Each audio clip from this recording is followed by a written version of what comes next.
Greetings, everyone. Welcome to the National Museum of African American Music, your home for music. So you are home. You are home. You are home.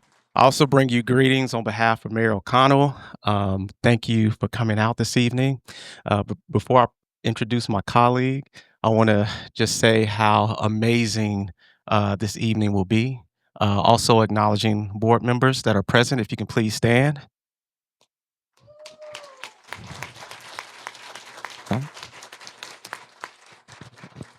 And now I'll hand it over to a gentleman that I'm most proud of, who you're the second African American in Metro Nashville Public Schools to take the lead in visual and performing arts for our school system, Mr. Franklin Willis. Thank you. Thank you, Brian. So I'm really excited for my role for tonight. The person I'm about to introduce is incredible. How many of you know Stevie Wonder? How many of you know Ray Charles? How many of you know John Batiste? The next person I'm introducing to you is 11-year-old Carter Hammonds. But before he comes on the stage, I got to give you a little context. Before I was the director of visual and performing arts for the district, I was a music teacher. And us music teachers stick together. His mom, Dee Hammonds, was a music teacher as well. Her husband, Chad Hammonds, he's a music producer in the city and has served as director of music at several churches. So we talk, right? And we post on Facebook and we share all of the things. Well, when Carter was 3 or 4, Dee would post videos of Carter playing the piano. And it wasn't a regular 3 or 4-year-old playing piano. I have a 3 or 4-year-old, and I remember his first lessons. But when I saw Carter, there were chords, there was transitions, there was melody. And so she would post this, and everybody would be like, "Dee Hammonds and Chad, what are y'all? How? How is that possible?" And so I've been able to see Carter continue to grow in his musicianship, in his musicality. And then this summer, we recorded a project with our songwriting summit, and Carter orchestrated, let me say, orchestrated and arranged for our elementary song. And we sent him just the vocals.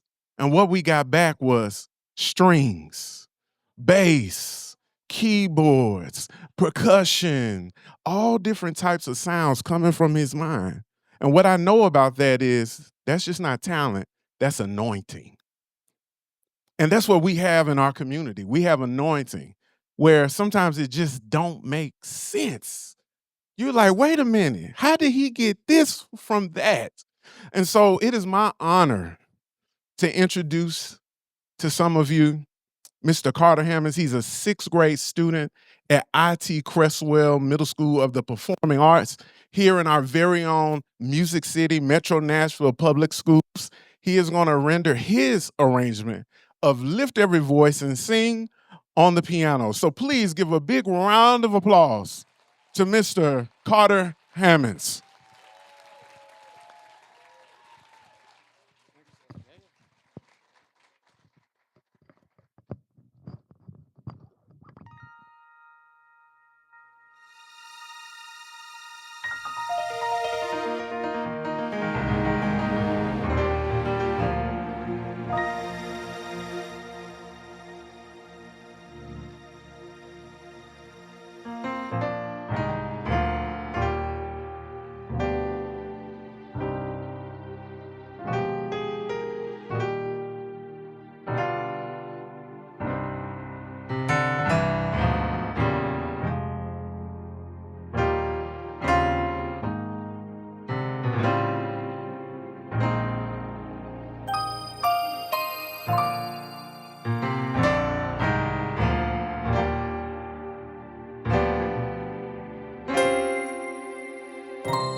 Wow. Let's do that one more time.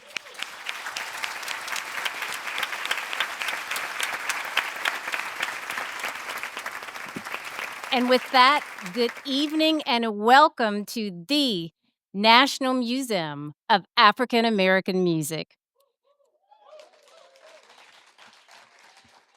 We are absolutely delighted to have you all join us tonight for this Lead Boldly book tour event presented by HarperCollins Leadership, featuring the inspiring Robert F. Smith.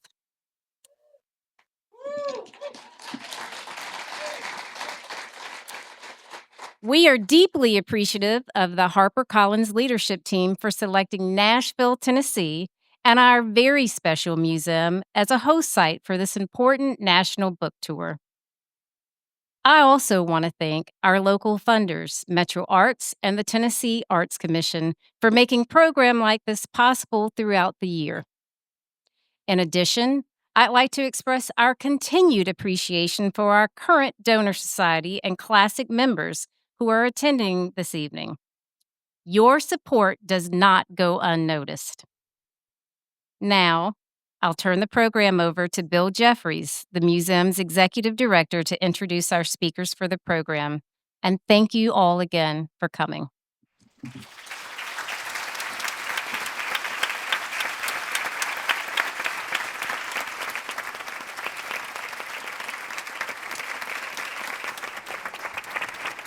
Good evening, Nashville. You got me energized tonight. First, I would like to convey my sincere appreciation to the hardest working board chair that I know. Stacy is a partner in a very busy law firm, and she's also on a number of other boards as well, but she always makes time for me in this special museum, and I couldn't thank her more for that commitment. Let's give her a hand. I'm equally appreciative of the passionate and talented board members that have joined us this evening, many flying in from cities across the country to support and take part in this program. Brian he actually beat me to the punch. I was going to have you guys stand, but we've already done that, so I'll go on. But let's thank them as well for their extraordinary contribution to this museum.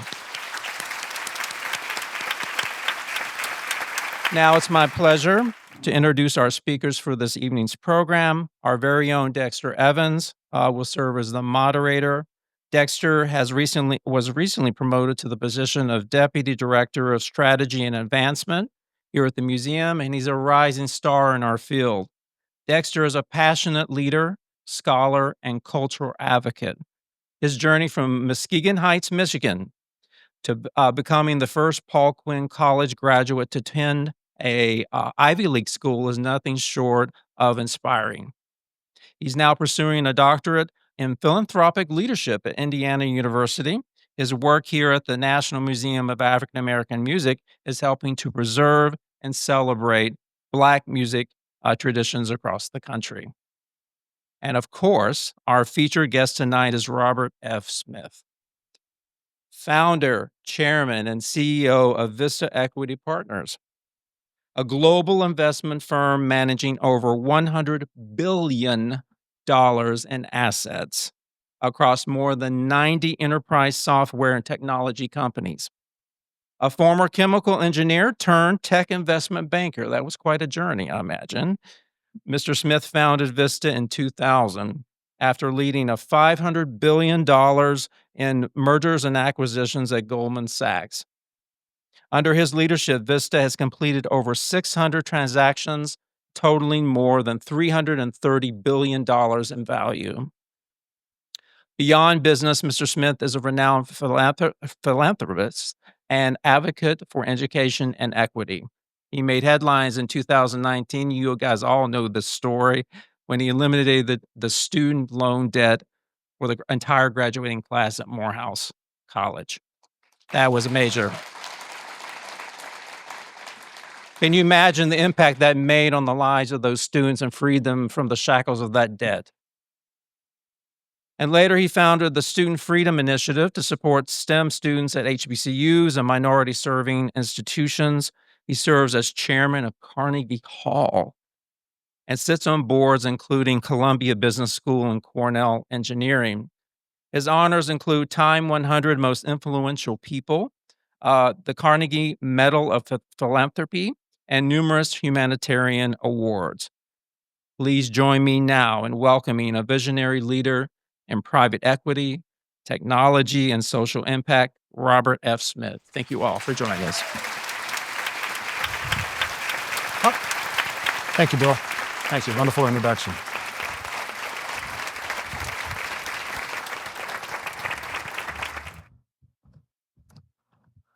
I'm going to hire a new hype man. That's pretty good. Good evening, everyone.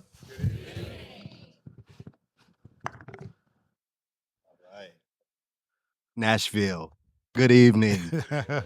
All right. Welcome to the National Museum of African American Music. One more time for the museum, folks.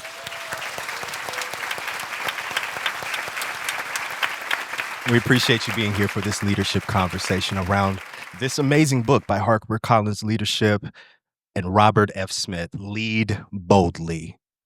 All right? So, Robert, you got a chance to walk through the museum. How'd it feel? It's spectacular. You all have a wonderful gym here that is a great expression, really, of American culture and a great expression of the soul of America, which is music, and music that emanated from African American people. And while I've heard about the museum, I didn't realize the depth of the experience that one can have here. And I highly encourage, again, and I know you all are doing this. First of all, your board chair, Stacy and Bill and the rest of the board, you guys are doing a spectacular job. But I will tell you, this is an experience that all children in America should have. Absolutely. And I would also encourage figuring out how to ensure all children on the planet get a chance to understand more about who we are through what we have created in the form of music. And this is a great expression of that. It's just wonderful. So it's a tremendous place.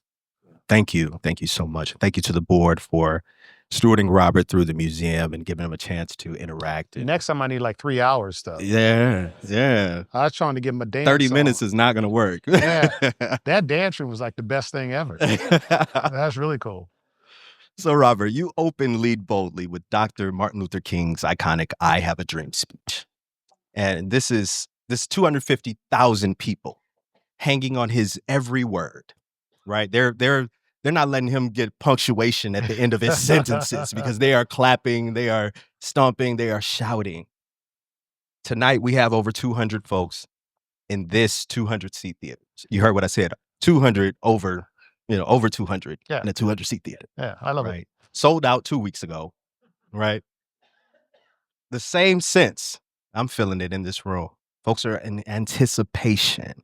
They're on the edge of their seats. They want to know the wisdom. They want to understand what you're sharing through Lead Boldly, right? And so my question is, can you help the leaders in this room understand what they should be walking away with from this conversation and from this book?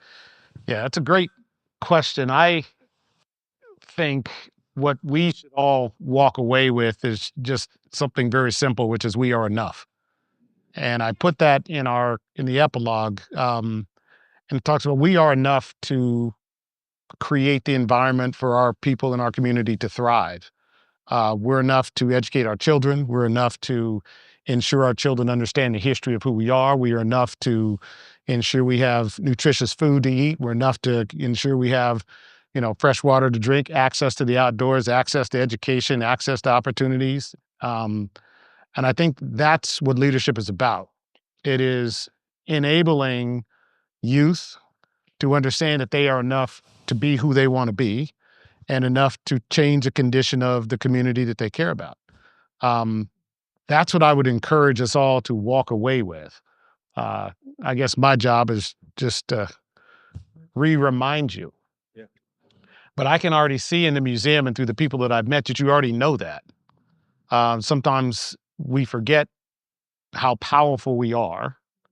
until you actually find expressions of our capability. Music is probably one of the greatest expressions of our capability. It's a universal language. It is, and it is one that when you really understand how it moves the soul and connects humanity, you understand how that is an amazing power. So beyond the communicative activity that music can provide, it has an amazing power to elevate spirit. It has an amazing power to push movements forward. Now, if you think about it, Dr. King's about to walk on stage to give that speech. And it's a beautifully written speech. But he actually doesn't give the speech that he wrote. Who told him to talk from his heart? Mahalia Jackson, a musician, the mother of the civil rights movement. And she says, tell him about the dream. A few weeks earlier, he was in Detroit and gave some glints about this dream. What was this dream? And this is where a musician, the soul of African-American creativity, as embodied by Mahalia Jackson, said, tell him about the dream. That's the power. So it's beyond the music and the connectivity. It created an inspiration and an inspirational moment. And when you watch him give that speech, you see him channel who we are as a people. So that's what it's about. That's what that speech was about. It's about who we can be as humanity. And I don't think anyone has expressed really since then who we can be. And so it's up to us to take the threads and the narratives that came from that and other pieces of his work and other leaders and carry that forward into our communities and ensure that our communities have the ability to also not only have a dream, but make that dream realized. That's what that's all about to me. So speaking of understanding today and who we can be, what do you think King would say about the leadership challenges that we're facing now as a nation? It's hard to say. I mean, it's hard to say because I can't speak for him, of course.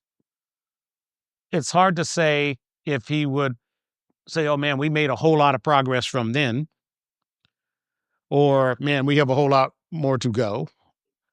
It's hard to say, but you all know that in the arc of the time that we have been in this country, there has been these waves of progress that get pushed back, and then we have to drive another thrust, and then it gets pushed back. If you look at it where we are versus where we were, but we all know what we can be as a society, and as a society that understands the importance of recognizing the unique contributions of the people in that society, and beyond validating, embracing that as critically important for a fully functioning society to exist. And if we don't do that, and we don't do that well, there's now, plenty of global forces that will look to take certain things that we've taken for granted away. I get the chance to live in an economic world as part of my life as well.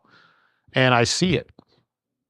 And I see how fleeting in some respects certain things that we take for granted economically,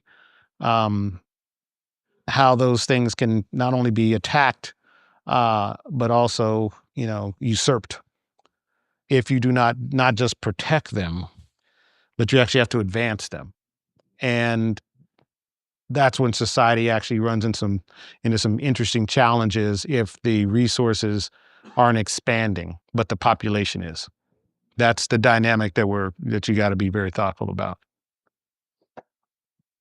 So this book has some pretty iconic voices in it. Outside of King, you reference the man in the arena. Yeah. Right. One of my favorite speeches, right, by President Teddy Roosevelt and his powerful words, they talk about those who strive valiantly, valiantly, valiantly. Gosh. Yeah, do y'all know how long I've been practicing this word? Yeah. Oh man, I was telling Robert I listen to this speech often because it's extremely powerful and it doesn't take long to understand the crux, right? And the crux is we have Dr. King in this stage of his life where he has been, he's faced jail, right? He's faced death threats, constant criticism, right? Yeah, I'm sure that you faced your Has own. been stabbed. I mean, it's all. Stabbed straight Yeah. up. Yeah. Yeah. Yeah. You haven't been stabbed, right? No. Thank God. Yeah. But Literally, no. Figuratively, of course. But you have been a man in the arena. Well, yeah. But that's what leadership is about. And I think the point that we have to express to all members of our community,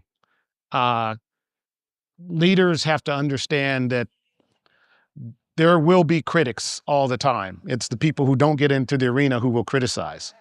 And it's constant. And unfortunately, we have given critics voices. And yeah, right, yeah. We have given them a voice that is unearned. But it is up to the rest of you in the community to shout those voices down. You have to understand it is also your role. And I've learned a lot of things in my few years so far on this planet.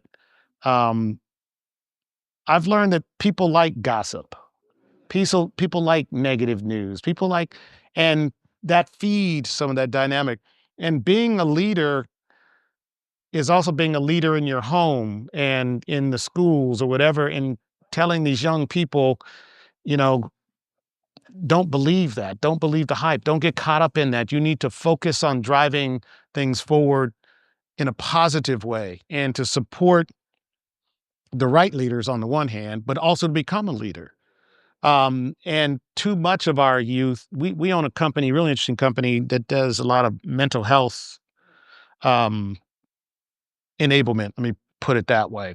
I think it's one of the largest in the U.S. that does it. But when I talk and try to understand, well, what's actually occurring, there is a dynamic that is driven by people's perception of what other people perceive of them, right? That is tragic in many respects. But we have to teach our children and young people and all that. Now, here's the issue, right? Because if you get a certain amount of followership, you actually can make a living doing it. Okay, and so there is some advantage to these technologies in that way. And come from world of technology, I get that, but we also have to instill with them, the importance of supporting and diminishing those who aren't in the arena. Because their voices, don't get me wrong, certain people have, they've got some things that they need to talk about, whatever, but it's important that we share that with our kids and help them understand the importance of moving forward as a community, because a fractured community cannot move forward as fast. And those are all elements that we all learned. We learned it because we didn't eat if we didn't move forward as a community. We didn't get educated. We didn't get school books. We didn't get, those sort of things in our generation unless we move forward as a community. In some cases, it meant withdrawing capital from spending in certain places unless we got jobs. So we learned how to move forward as a community. And you and I chatted about this in the back a little bit. And in some respects, there's a certain generation of African Americans that we did not enable that generation to understand how hard fought some of these advances are.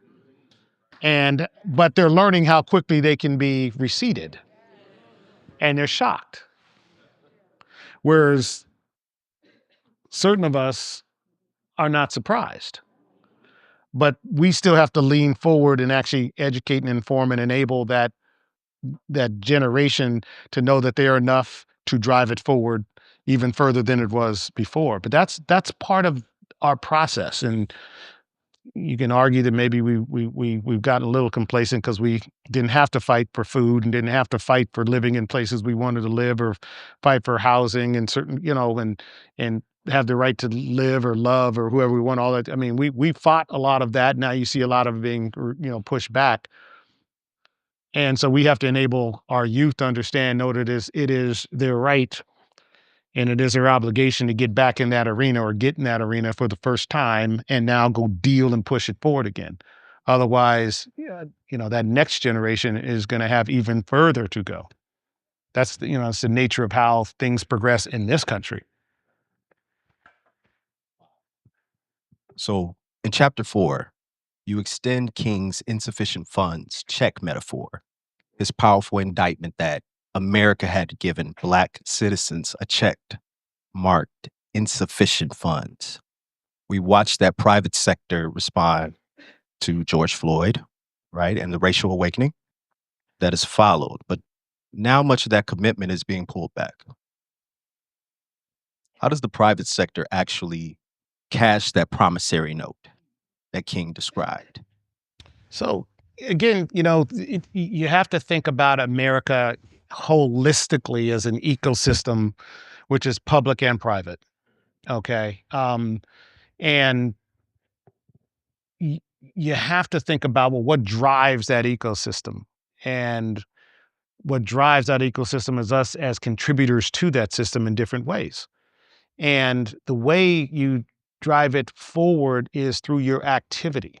I call it, each of us has, in many respects, the obligation to contribute to those areas that matter. Here's what I mean by that. Certain of you may be on boards of credit unions, maybe on, working in companies. And so beyond just going to work or sitting on the board of credit union, ensure that certain parts of the asset base of those institutions get delivered back to the communities you care about. And it often is as simple as making sure you go to the meetings and getting on those boards and voting people off those boards who aren't doing the right thing. A lot of the work I do, we have funding comes from, pension funds. I always think about it this way, the United, the civil rights movement created a really interesting economic opportunity. It's for the first time African Americans had access to pension funds as pensioners.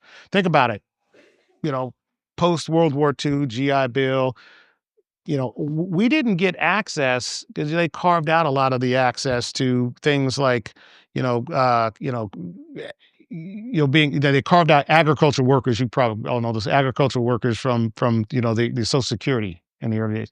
Well, guess where our people came from? We talk about your family moved up from the Great Migration. Okay, if you were an agricultural worker, you did not have now a public safety net. You get through the civil rights movement, and now all of a sudden you can become state, local, federal government workers. Now you have a pension. Well, that changes everything in many respects if you manage it right. Of course, you got to think about health and welfare, how long you live versus others, all those sort of things. But now there is actually, for the first time in African Americans' history, a right to receive money as a retiree. Think about the power of that. Now, think about the power of, well, let's take some of those retirement dollars and put them in the hands of, investors who also are thinking about reinvesting in our communities to build better housing or build better infrastructure or build, enable our kids to have, better places to live, work, play, and become informed and educated, those sort of things. That's all part of that ecosystem. And so you've got to actually understand that you all have a part. We all have a part in that. Sometimes it is actually going down to the whatever whatever the community meeting might be, or the city meeting, and saying, hey, listen, you're allocating funds on that side of the track, metaphorically. You need to allocate funds on this side of the track, or I'm gonna bring 200 more people to sit in this meeting. If you get 200 people to come sit to me, you can go put 200 people into one of those meetings. And stay there until you get what you want, which is what our parents did, okay, to get what they wanted. What did they want? They wanted the right to buy a house anywhere in that city, okay? They wanted the right to vote. They wanted the right to have access to schools, not so they could go, but so that we could go and learn and be educated and then go and get PhDs at IU, right? All that's part of that ecosystem where people fought hard for those wins, and they often fought hard by putting their bodies in harm's way, which is a very different thing than putting a text in iShot. It's a different level of commitment. And so we got to understand that's the level of commitment that we have to have if we want to advance our community.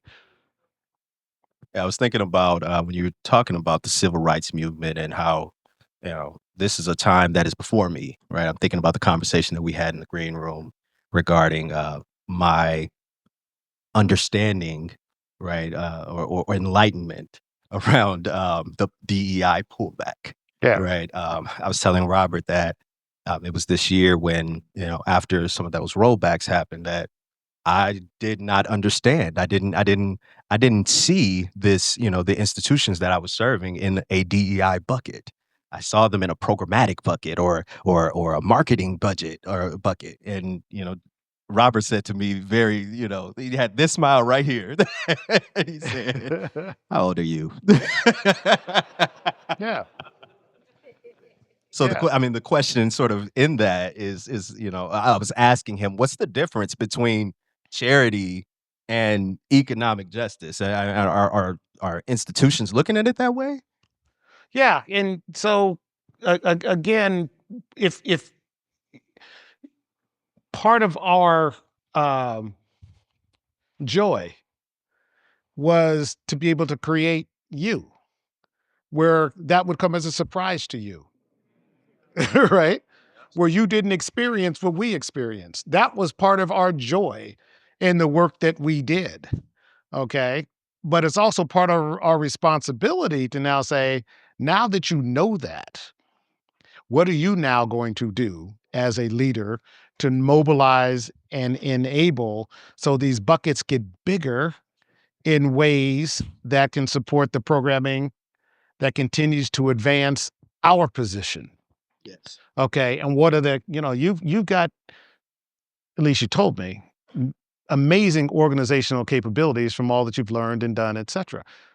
Beyond the institutions that you serve, you got to think about how do you use that to mobilize people to serve other institutions, which might be teach, train, educate, inform, right? Those are the things that ultimately make it more extensible. So that, your next generation, that 18-year-old who was really shocked by this whole thing, what are you talking about, right? Understands that they still have an obligation to advance the condition of the communities. I think about one of the things that we do. I get exposed to it every day in my day-to-day work, first of all, because when I'm raising capital, I've got that, I'll call it old black man sense. I'm not old, but when you walk in a room and you can size that whole thing up in like 18 seconds, all right, I see where this is going, right? Actually takes about 2.3 seconds, but anyway. And so now you know the approach and how much time you need to spend here. And I always say, never go in a room with somebody who can't tell you yes and all I can do is tell you no. Well, you're in the wrong room then, okay, for my business. You see what I mean? So, but what that does for me is helps me have that sense of where I need to spend my time to make things happen. And then where I think that impact can do some good. If I think about the things we're doing with the enablement of like 70% of African American communities actually don't have a branch bank in the community. Okay, which is still shocking to this day. We get our banking typically from, CDFIs and MDIs, those sort of things. And most of them actually don't have the digital infrastructure to lend at scale or at pace. And so, one of the things I can uniquely do because what I do is enable these banks to actually get digitized. And so they can go from doing 60 loans a year to 600 loans a month. Okay. Average loan, $5,000, $8,000, $10,000, which makes a huge difference if you have a small business and you want to expand it or whatever. Those are the enablement dynamics that are critically important. That, and I say, I know how to uniquely do that because of what I do for a living. Right? So that's part of what I should do. Each of you have to think about, I call it being a part of the beloved community. Well, what is the beloved community? I know I took your next question. Because you flipped, I saw it. I see what you're going to ask. And part of that is understanding what you can contribute to that community, and doing that. And I write about it, in the community I grew up in, no community has. Well, let me not say that. The community I grew up in, what I saw were people who wanted to make a difference, and I call them, they're those names and faces, and that's why I always mention them. Okay, guy by the name of Homer Denny. None of you know this guy. Okay, but they were starting to, shoot rockets and put people on the moon and all that sort of. So he said, let me get these little African-American kids and teach about rocketry. He wasn't sponsored by anybody. He paid for the stuff out of his own pocket. 6 out of those 8 kids who in that little rocket club became STEM people. Okay. Some PhDs in biology, some engineers, whatever. Okay. You see what I mean? But took it upon himself to say, all right, I see y'all playing sports and all that. Y'all aren't any good at it. But anyway, that's another conversation. He said, let me teach you something. Let me teach you the I call it the art of figuring things out, right? And taking scientific approaches to things. Everybody has some role that they can play as part of that beloved community. Some cases it's reading to the kid whose parent cannot read to them for whatever reason. Okay. Some might be identifying in the summer, that group of kids don't get to eat because schools are closed. How do you enable them to eat? Okay. How do you enable, that young man to get exposed to, the John Batiste and go to Juilliard, right? There's all different ranges of this. And so part of what, we want to walk away with is, okay, where can I actually have impact? This museum is a magnificent platform for a whole lot of things. And I see what you all are doing with it. And it's like, okay, now how, like the traveling exhibit, I think that's spectacular.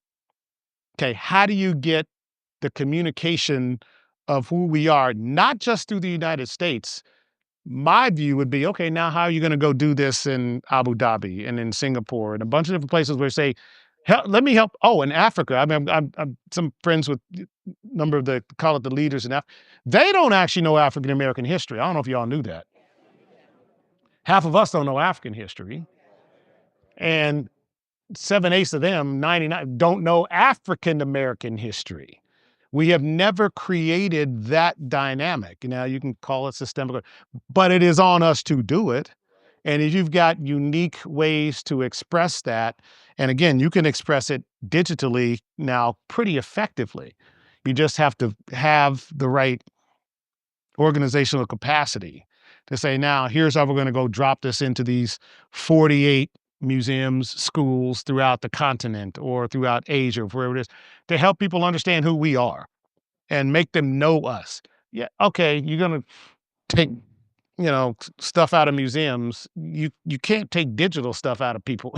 I mean, understand that, okay, we now have the ability to express ourselves globally, anywhere at any point in time, in a form or fashion that we want to express who we are, not what someone else wants to express in terms of who we are.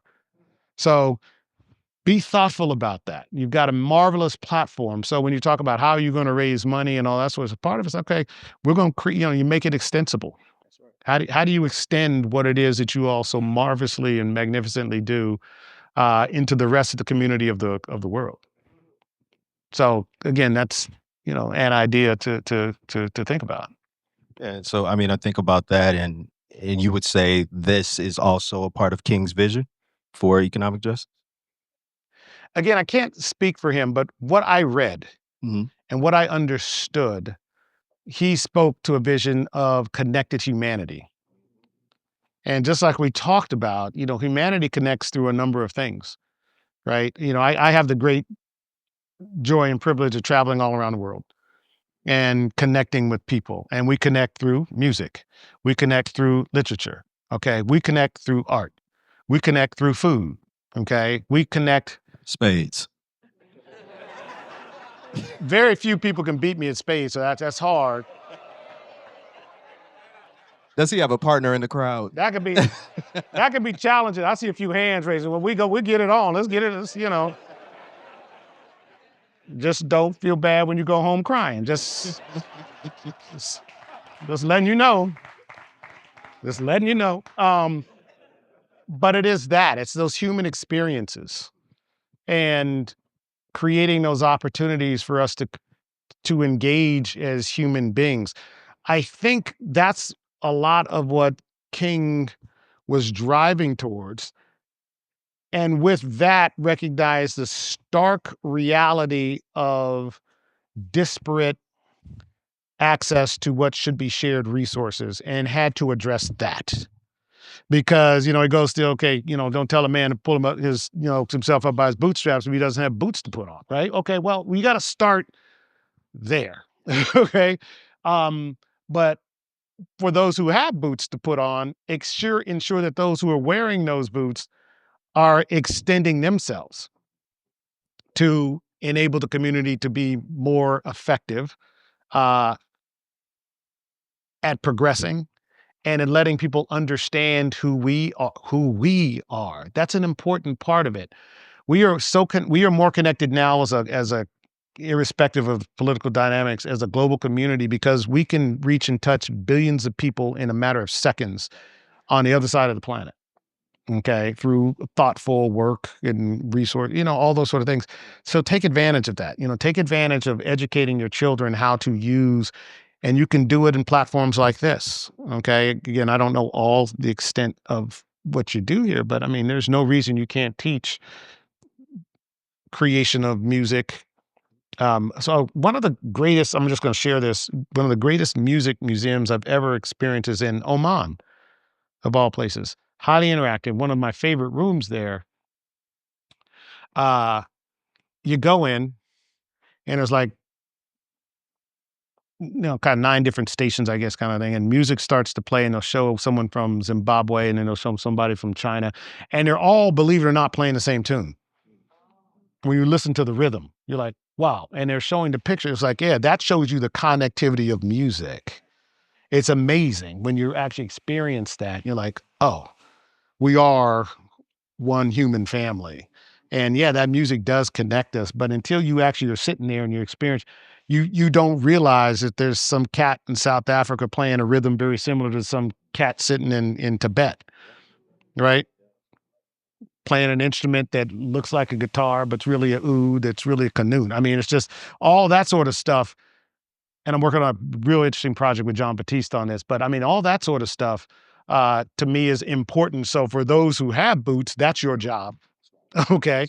And in addition to figuring out how other people can get boots, right? I mean, that's part of the whole ecosystem of opportunity in my view. Yeah. I mean, speaking of those boots, I mean, I'm thinking about Morehouse, right? Yeah. And that special experience that the young man got to have in 2019. Yeah. Yeah. Just, I mean, what's been the aftermath? What sort of transformation have you seen or heard about? It's been great. We with the exception of this semester, the last Thursday of every month, we have a call. And I get all the, many, sometimes it's 60, sometimes 80, whatever it might be. And I'll bring guests in and talk. And it's been, the early part was fun because I call it, you got those young man real life questions. Right. How do I ask my boss for a job? I mean, for a raise. Okay, well, you don't ask him that day. You set up, what it is he or she expects from you, in 6 months and a year, and you check in over time. It's that kind of stuff, right? It's, you kind of, and now it's, how do I, borrow money from a bank to expand my business? Or now some of them finishing med school now and law school now and you see how they want to express themselves in helping the community. I told them, your job is really to pay it forward. That's really what your job is for me. And you see them do it. So they understand that they've been given some boots. right? And it was like, wow, okay. Now, how do I use those boots to advance areas in my community that are important to me?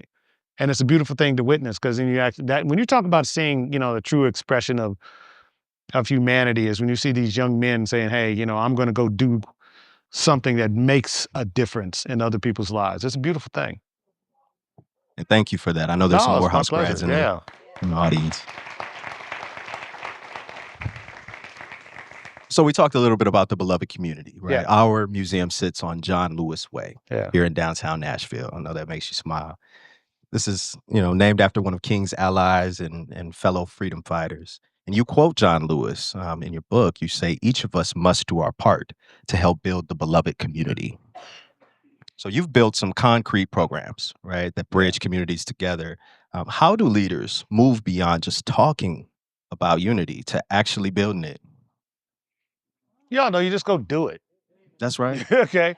You just go do it. That's right. I was smiling. I remember sitting with John one day, John Lewis one day. And this is like pre-Morehouse and all that kind of stuff, right? He were talking, he had understood some of the work that I was doing irrespective of Morehouse. Because, it was before then. And he's the one who actually helped me understand. He said, listen, they will come after you. You need to understand that. But you still have to do what's right. I was like, wow, okay. And when that cat said stuff to you, you're kind of like, oh, they ain't coming after me, man. It's just, no, man, that's just the way it is. And so that's when you start thinking about man in the arena. That's when you start thinking about building allies. That's when you start thinking about, you got to go do the work anyway, right? You can, and there's some cats out there, honestly, who have achieved certain goals and objectives. And now, because I know them, you just see them hiding. They're just trying to live their lives and, don't want to raise their heads, but they're not making any difference in life. To me, they're making difference for their own families. Maybe, I don't know. Maybe they're making a difference. Well, no, because you kind of meet some of their family members. You're like, they're not. To me, they're not. They're not teaching them, I think, some of the greatest lessons in life, which is being a part of a community and actually doing something. You know what I mean? And making a difference. And this one cat told me one day, he's a, I like this guy a lot. And he's like, there's only so much good red wine a man can drink. And he's like, so what are you going to do with your extra red wine? Right? How are you going to use that to enable others to prosper? And what you find, of course, like the Morehouse, what you find is you get greater satisfaction in enabling others to be their best selves. Okay? You're talking about legacy. Yeah. Absolutely. Yeah. Right? And it's like, so when you say, well, what do leaders do? Well, you figure out ways to enable others to be their best selves. Okay? And look, not all of us have all this. We all have different skills. And it might be, and I use these names, Janice Buckner, my piano teacher. Okay? Nobody else. But she taught us how to appreciate music and the love of music and the importance of music and the importance of music to move your own soul. Okay, which inspires, you all know this. I don't know if y'all know this, but you probably do, because in music museum, you should, you sometimes when you need some inspiration, sometimes it's a great piece of music that's like, oh, I'm gonna go get this done now. Mm-hmm. I ain't worried about that. I'm gonna go get this done, and it moves you, right? And you just like, all right, and sometimes it's a conversation with somebody or whatever it might be, but music, for me, uniquely does that in different moods and different points in time. But even though my dad, was played like 6 instruments, 7 instruments, whatever it might have been, and, was a spectacular musician.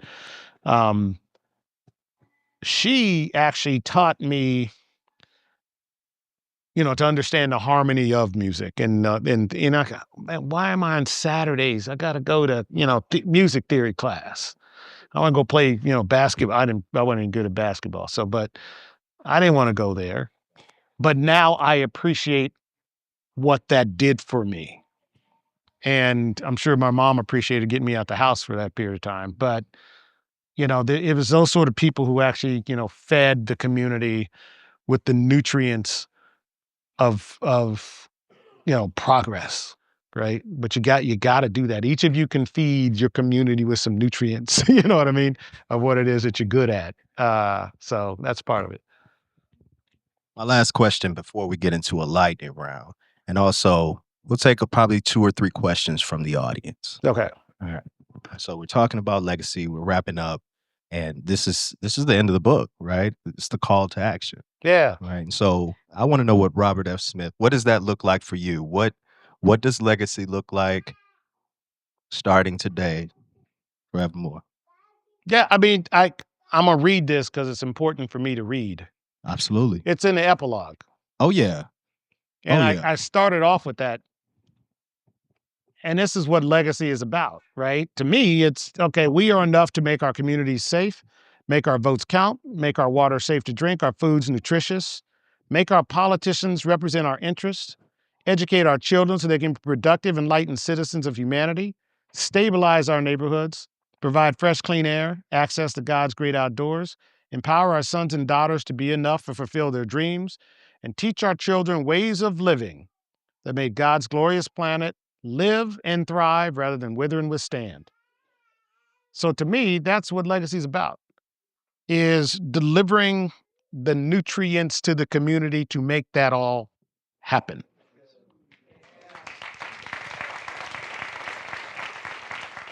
It's a good question. Thank you. It's a great book.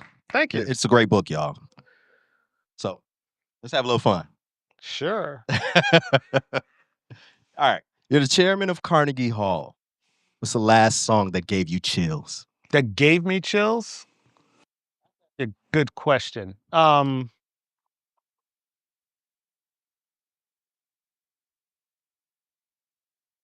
a number that gave me chills. There's one that I think it's called Maya. Can I read it to you? Yeah. Because I got to find it. Because I just listened to it and I was like, wow, that blew me away. It's actually pretty cool. If it works. And if not song, maybe artist. No. This was a good song. So Okay. you're going to listen to my song. It's called Matum Bayo, and it's called Mar Deleva. You guys heard of this before? It was cool. Anyway, it's a long song, but we can listen to it while we answer questions. Yeah. I'm I love gonna play it. All right. Question number 2. Dr. King. If Dr. King had a walk-up song, what would it be? A walk-up song? I mean, a walk-up song. He came up on the stage. And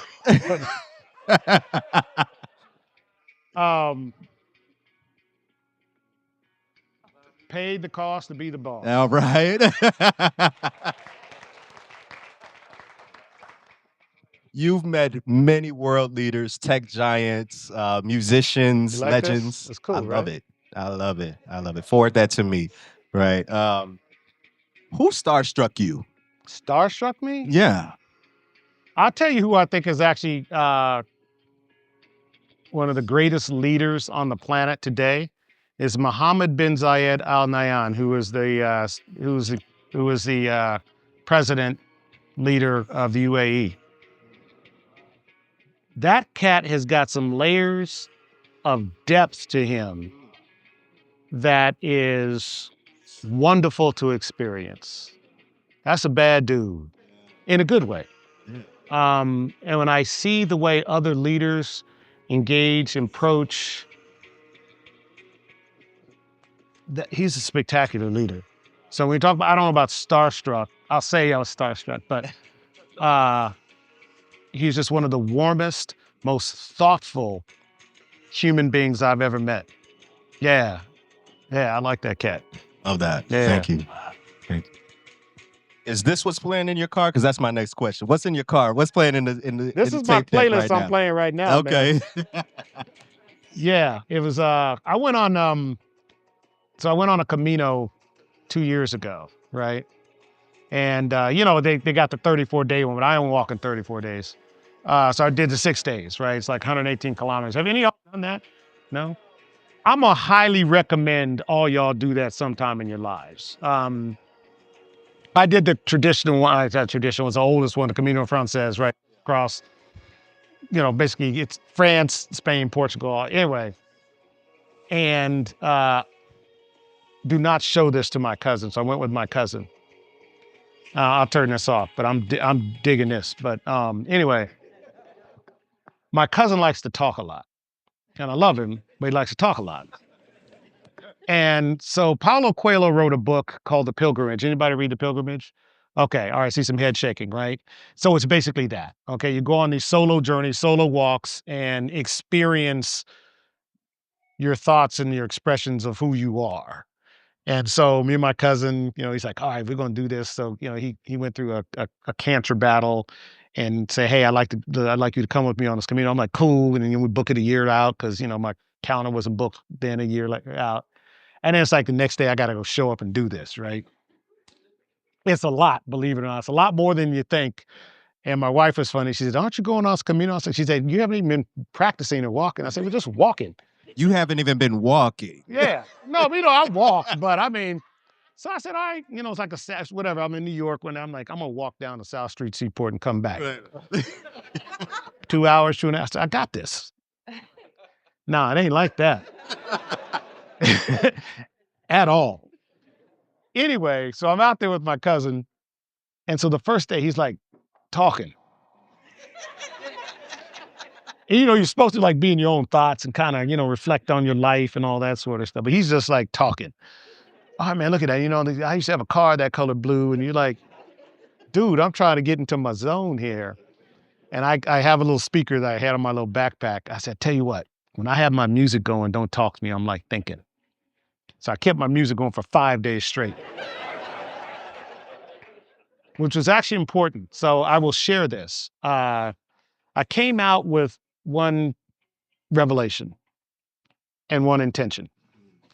The revelation was I'm doing exactly what I'm supposed to be doing, which when you replay the tape of your life and you have time where you're not doing anything but walking for 10 hours a day and trying to figure out how you're going to let your feet heal before you go walk again another 10 hours. Ice bath is the key, but wait like an hour after you finish. But anyway, that's another conversation. And you replay all of that and decisions that you've made. I took this path versus that one. And you say, man, had I taken that one, oh man, that would have been bad, right? And it's like you realize if you actually follow your intuition, yeah, right? God takes you to the right place. Okay.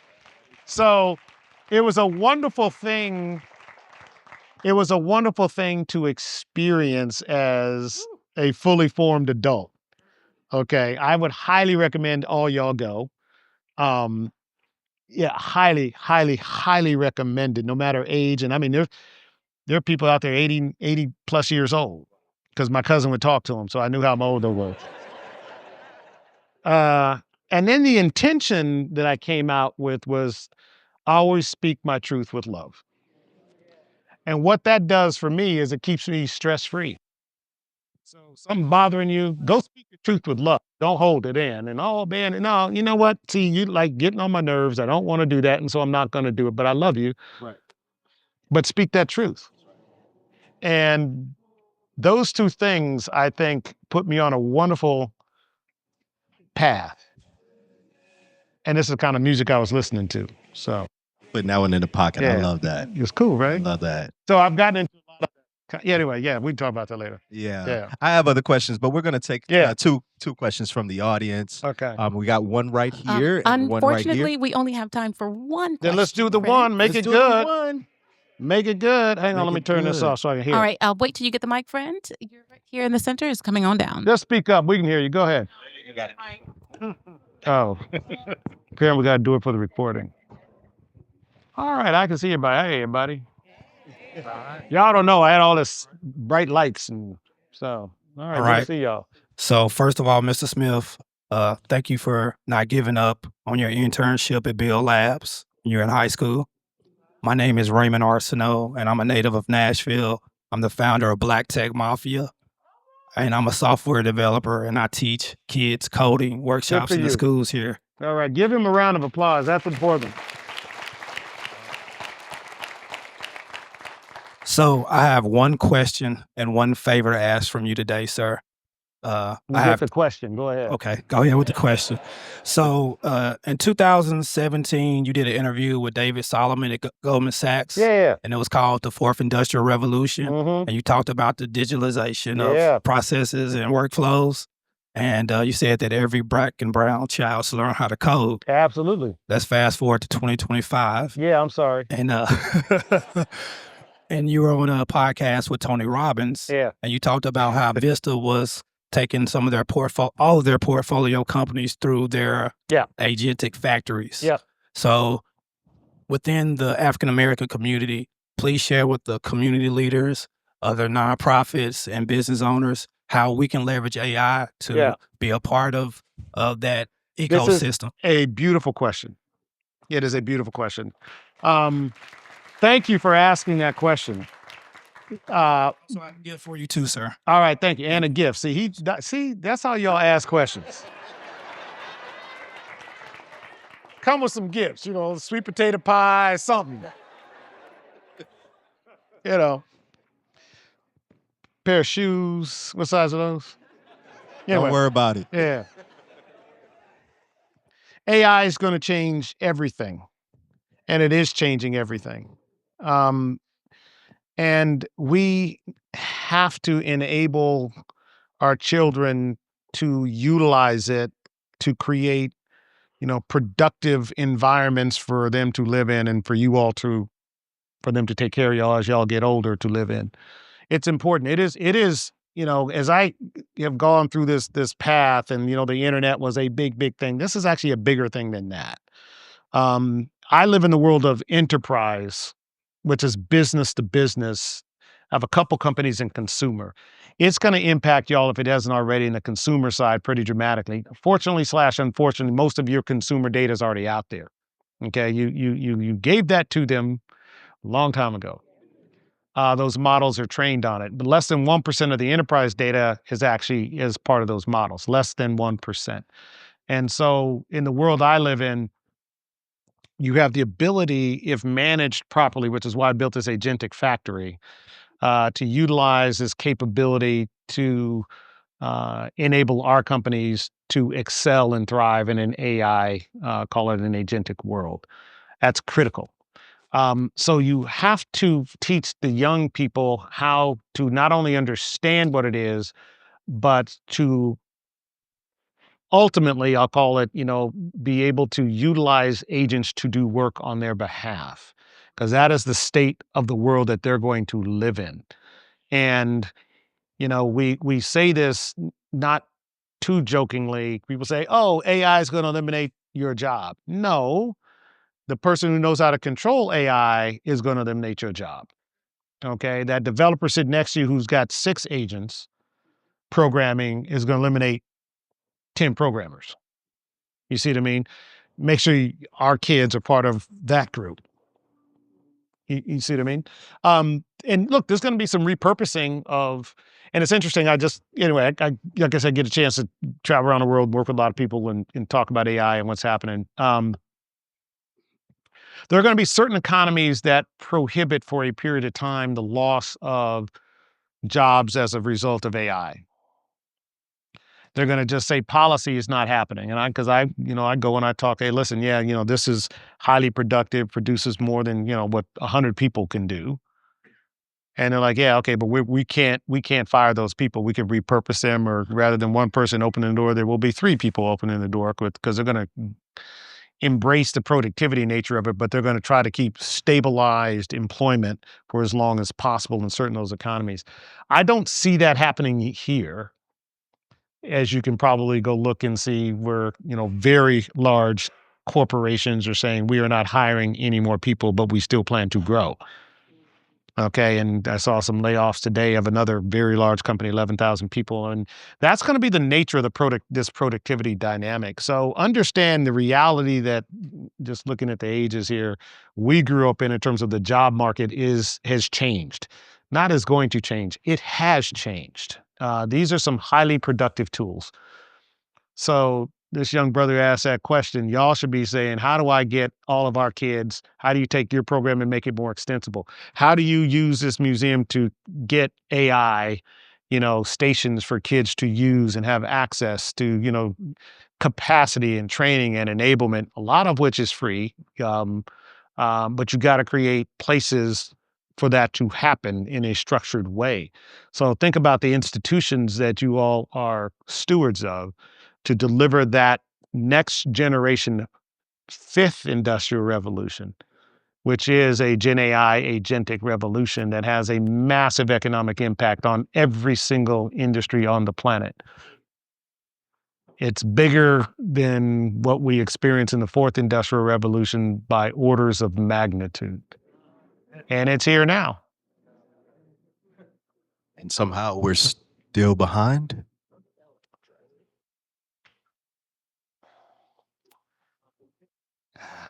I don't know who the we is yet. Sure. That's what I'm trying to sort out in my mind. Mm-hmm. The proliferation of it is going to take some time. It's going to take a lot shorter. How many of y'all remember when you didn't have internet at your house, right? Okay, all right. Now you remember that most of, if not all of you do that. We've been doing a bunch of broadband stuff. Anyway, it's going to happen in a shorter period of time, and and we'll have a higher economic impact on us as a country. Yeah. Oh. I think that was the fifth industrial revolution. Yeah. Right there. Chat GPT engine. Yeah. At this time, we're going to have one of our board members, Shannon Sanders, come up, and we're going to present you with a gift. Oh, thank you. See, they gave gifts too. All right. I'm going to come back. All right. Thank you all. This has been great. I appreciate you.